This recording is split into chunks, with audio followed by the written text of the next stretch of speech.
আজকে আবার একটা শনিবার এবং আমরা বেরিয়ে পড়েছি। দেখো তোমাদের দিদিও পেছনে চলে এসছে। আর কোথায় বেরিয়েছি না, বেরিয়ে পড়েছি দেখো তোমাদের দেখাই ব্যাকগ্রাউন্ডে অনেকগুলো দোকান দেখতে পাচ্ছ, যার মধ্যে অন্যতম হচ্ছে ফার্স্ট মিষ্টি কিনেছি। তারপর আরেকটা জিনিস অর্ডার করেছি, অর্ডার করে দাঁড়িয়ে আছি। কেন জানো না, অর্ডার করার পরে গুল্লুবাবু যা ঝামেলা শুরু করেছে, আমরা ভেবেছিলাম জিনিসটা আমরা এখানে বসেই খেয়ে কিছুটা সময় কাটিয়ে যাবো, কিন্তু গুল্লুবাবু যা ঝামেলা আরম্ভ করেছে আমাদের পার্সেল করেই নিয়ে যেতে হবে, এছাড়া কোনো উপায় নেই। এখন দেখো মায়ের কোলে উঠে কিরম শান্ত, কিন্তু যতক্ষণ আমরা রেস্টুরেন্টের ভেতর বসেছিলাম ততক্ষণ একদম অস্থির করে দিয়েছে। দাঁড়াও তোমাদের ওই রেস্টুরেন্টে দেখাই। এই দেখো আজকে আমরা এই রেস্টুরেন্টটাই আবিষ্কার করলাম বলছি এই কারণেই, কারণ এটাই আমরা আগে কোনোদিনও আসিনি। রাস্তায় ঘাটে যেতে যেতে উঁকি মেরে এক আধবার দেখেছি হয়তো, কিন্তু আসা হয়ে ওঠেনি। তোমাদের দিদি কাউন্টারে গিয়ে অর্ডার করতে ব্যস্ত।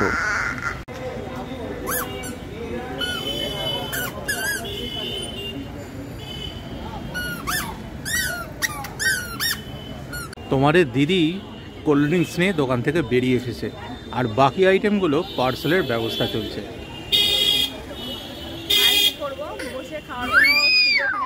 এই দেখো ব্যাকগ্রাউন্ডের সাউন্ডটা দেখছো, ওই জন্য এখন পার্সেল করা ছাড়া উপায় নেই। দেখো এই দেখো বাবু কি করছে, হ্যাঁ পাপা ওই দেখো এই যে মিষ্টিটা খাচ্ছে, পাশে মিষ্টির দোকানে গেছিল, সেখানে গিয়ে এমন করেছে ওরা এই মিষ্টিটা ওকে দিতে বাধ্য হয়েছে, সেখানে ঢুকে এমন করেছে। এবার কোল্ড ড্রিঙ্কস খাওয়ার জন্য কোল্ড ড্রিঙ্কসের দিকে হাত বাড়াচ্ছে। দেখো বন্ধুরা, তোমাদের দিদি আইটেম ডেলিভারি পেয়ে গেছে, মুখটা একটু কালো কালো আসছে, দেখো দু হাতের অবস্থা একদম নিয়ে নিয়েছে অবশেষে। মানে এতক্ষণ ওয়েট করার পর আমরা পেয়েছি, এবার বাড়ি যাচ্ছি। এখানে বসার আর সৌভাগ্য হলো না, এত অত্যাচার। আপাতত মানে বাড়ি যেতে পারলে বাঁচা যায়। চলো বাড়ি চলে এসেছি, তোমাদের দিদি খাবার সার্ভ করে দিয়েছে। আইটেম হচ্ছে chicken leg, chicken wings and তার সাথে চিকেন পপকর্ন। বন্ধুরা চলে এলাম ডিনারের শেষে। ডিনার তো আজকে বাইরে থেকে ফিরেই আমি করে নিয়েছি। তোমাদের দিদি যদিও ওসব মাংস খাওয়াটা ঠিক বোঝায় না, তা যাই হোক খেয়েছে, কিছুটা হলেও খেয়েছে। আর তোমাদের দিদি আবার রান্না বান্না করে রাত্রিবেলা অল্প করে খেলো, কিন্তু আমি সন্ধ্যাবেলা দুজনকার খাবারটা, মানে দুজনকার নয়, প্রায় ধরে নাও 1.5 জনকার খাবারটা খেয়ে ডিনার আর আমার কিছু করা হয়ে উঠলো না। তা যাই হোক তোমাদের দিদিও এখন একটু সমস্ত কাজকর্ম সেরে ফ্রি হয়ে বসেছে, দেখাই তোমাদের। এই জাস্ট ডিনার হলো, তা ভাবলাম যে ডিনারে কি করলাম সেটা তো অবশ্যই তোমাদের সাথে শেয়ার করার দরকার আছে।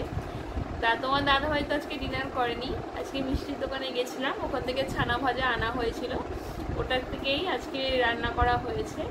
রুটির সাথে একদম খাওয়া হলো, সাথে মিষ্টি ছিল। তো মিষ্টিটা যদিও আমি খাইনি, তখন ওই মিষ্টির দোকানে গেছিলাম, তখন মিষ্টি খাওয়া হয়েছিল, সেই সময় আর ব্লগ করা হয়নি, তাহলে তোমাদের সাথে শেয়ার করতাম। যাই হোক ডিনার করে এই জাস্ট ফ্রি হয়ে একটু বসলাম, যদিও ঘুম পেয়েছে, চোখ দেখেই বুঝতে পারছো। ব্রাশ হয়ে গেছে, এরপরে চুল বাঁধবো, ক্রিম মাখবো, এখনো অনেক কাজ বাকি আছে। আর তোমাদের দাদাভাইও এখন ঘুম পাচ্ছে, তাও কালকে রোববার, আজকে শনিবার ছিল। দাদাভাই তো কালকে একটু দেরি করে অবশ্যই উঠবে। তা কালকে দেখা যাক, নিজ দিনটা তোমাদের সাথে চেষ্টা করব যথাসম্ভব শেয়ার করার। আর আরেকটা সারপ্রাইজ তোমাদের জন্য কালকে থাকবে, কি থাকবে সেটা তোমাদের দাদাভাই বলবে, যদিও নেক্সট ব্লগে। এখন আপাতত তোমাদের জানাই গুড নাইট, শুভরাত্রি, ভালো থেকো, সুস্থ থেকো, দেখা হবে নেক্সট ব্লগে। এবার তোমাদের দাদাভাই তোমাদের কিছু বলবে। তোমাদের দিদি তো গুড নাইট জানিয়েই দিল, আর গুল্লুবাবু তো অনেকক্ষণ ঘুমিয়েই পড়েছে। আর জেনারেলি এত তাড়াতাড়ি ঘুমোয় না, কিন্তু যেহেতু বাবু আজ সারাদিন ঘুমোননি এবং বাইরে বেরিয়ে মনটা খুবই খুশি ছিল ওনার, তা উনি কিন্তু তাড়াতাড়ি বাড়ি এসে খাওয়া দাওয়া করে ঘুমিয়ে পড়েছেন। তা যাই হোক আমাদেরও তো অবস্থা খারাপ। এক তো উইকেন্ড মানেই সারা সপ্তাহ প্রেশার বা স্ট্রেস বলো, সমস্ত কিছু কাঁধের ওপর, শরীরের ওপর, মনের ওপর। আর যে কারণে কালকের ছুটির দিনটা ইচ্ছা আছে খুব ভালোভাবে স্পেন্ড করার। তোমাদেরও আশা করি একই পরিস্থিতি। সবাই কালকের দিনটা খুব ভালো করে এনজয় করো, যাতে আবার পরবর্তী সপ্তাহের জন্য অক্সিজেনটা কালকের দিন থেকেই কালেক্ট করে নিতে পারো। গুড নাইট বলার পরেও তোমাদের দিদি মনে হচ্ছে কিছু একটা বলতে চাইছে, দেখায়। একটা কথা শেয়ার করা হয়নি, মাঝখান দিয়ে আমাদের একটা ফ্রিজটা খারাপ হয়ে গেছে, জানো, সেই আর কি বলবো, এই বিষয়ে তোমাদের দাদা বাকিটা বলবে। হ্যাঁ, আজকে অফিসে আছি, হঠাৎ তোমাদের দিদি ফোন, ঠিক আছে, তোমাদের দিদি ফোন করে মাঝে মাঝে, তা ফোন রিসিভ করলাম, রিসিভ করার পর বললো ফ্রিজটা চলছে না। আমি তো কিছুক্ষণ একদম হতবুদ্ধি হয়ে তারা বললাম আচ্ছা চলছে না মানে কীরকম, বললো না সব রকম চেষ্টা হয়ে গেছে, ফ্রিজটা চলছে না। তা যাই হোক, টেকনিশিয়ানের ফোন নাম্বার দিয়ে দিলাম, তোমাদের দিদি কন্ট্যাক্ট করলো, টেকনিশিয়ান এলো, এসে বললো মাদারবোর্ড উড়ে গেছে।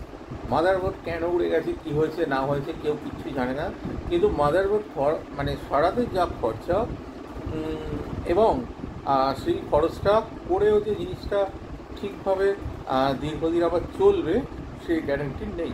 অতএব ডিসিশন নিতেই হলো, নতুন একটা ফ্রিজ আমাদের আনতে হবে। তা যাই হোক, সন্ধ্যাবেলা বেরিয়ে পড়েছিলাম, নতুন ফ্রিজ বুকিংও হয়ে গেছে, মোস্ট প্রবাবলি কালকে ইভিনিংয়ে ডেলিভারি হবে, বলে নিশ্চয়ই তোমাদের সাথে শেয়ার করবো সেটা।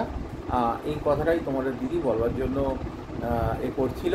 আর তোমাদের দাদাভাইয়ের একটা বড় খরচা হয়ে গেল, দাদাভাইয়ের মানে যখন এসছে শেয়ার করি, যখন শুনলো অফিসে এরকম একটা বড় একটা ধাক্কা, তোমার দাদাভাই মানে কিছুক্ষণ চুপ হয়ে গেছে, বুঝেছো, বাকিটা তোমাদের দাদাভাই। হ্যাঁ সত্যি, দেখো আমাদের এই মানে নিম্ন মধ্যবিত্ত জীবনে এই খরচাগুলো, এই যে হঠাৎ খরচাগুলো, এগুলো তো একটু আমাদের মানে থামিয়ে তো দেয়, বাধ্য হয়ে করতে হয় এগুলো। ফ্যামিলি এসেনশিয়ালিটিস বা বাড়ির একটা এসেনশিয়াল জিনিস ফ্রিজ, তা না হলে টোটাল বাড়িটাই স্টক হয়ে যাবে এখন যে অবস্থা। তা খরচাটা তো করতে হবে, কিন্তু এই যে হঠাৎ খরচাগুলো, এগুলো কিন্তু আমাদের যারা নিম্ন মধ্যবিত্ত মানুষ তাদের কাছে সত্যিই চাপের। তা যাই হোক, খরচা না করেও তো কোনো উপায় নেই, কিনতে হলো ফ্রিজটা, এই আর কি।